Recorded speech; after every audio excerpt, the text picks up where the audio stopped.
One moment you're a warrior in a forest, starving your body into discipline. And the next, you're wrestling a stranger who feels like a whole mountain disguised as skin.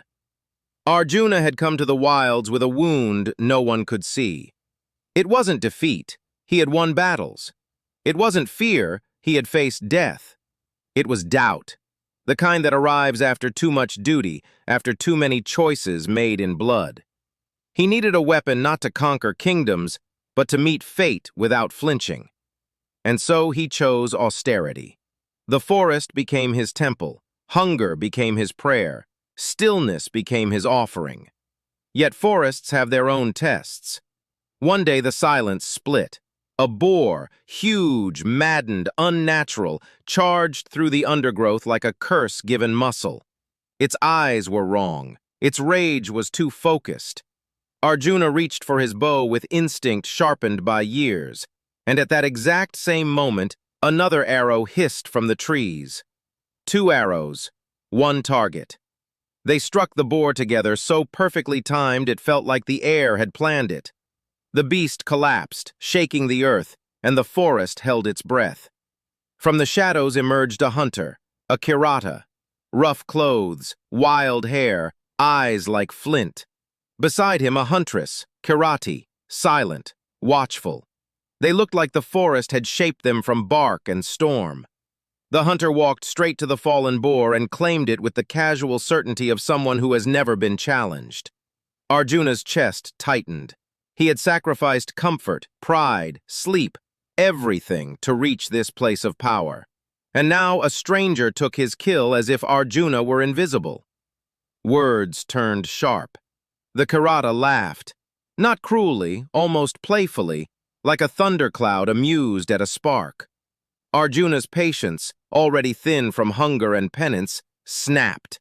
He raised his bow. The hunter raised his. The air thickened with ego, the kind that hides under the mask of righteousness. Arrows flew. Arjuna's shots were flawless, trained, lethal, exact.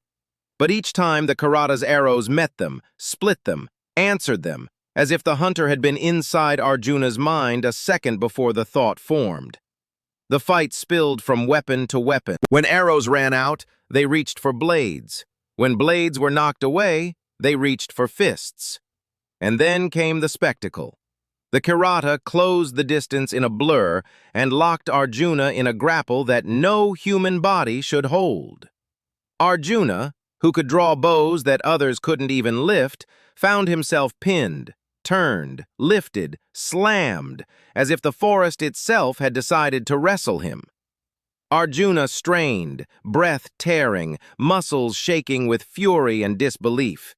He tried every technique, every counter, every trick taught by masters. Nothing. The hunter's grip wasn't just strength, it was inevitability. Finally, Arjuna did something rarer than victory. He surrendered, not his life, but his pride. He stepped back, palms open, and with shaking hands he formed a small clay linga from the damp earth. He placed forest flowers upon it, offering worship to Shiva, because when your skill fails, you remember the source of skill. But the moment he laid the flowers down, they appeared, impossibly, upon the Kirata's head. Arjuna's blood went cold. The forest changed.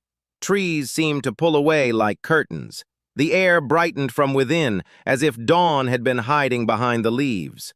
The Kirata's roughness fell away, not like a costume removed, but like truth rising to the surface. And there, radiant, terrible, compassionate, stood Shiva. Parvati beside him, no longer merely a huntress, but the gentle power that steadies the storm. Arjuna dropped to his knees. All his discipline, all his achievements, suddenly felt like small coins held before a king. Shiva's gaze held no mockery, only recognition. Because this was never about a boar.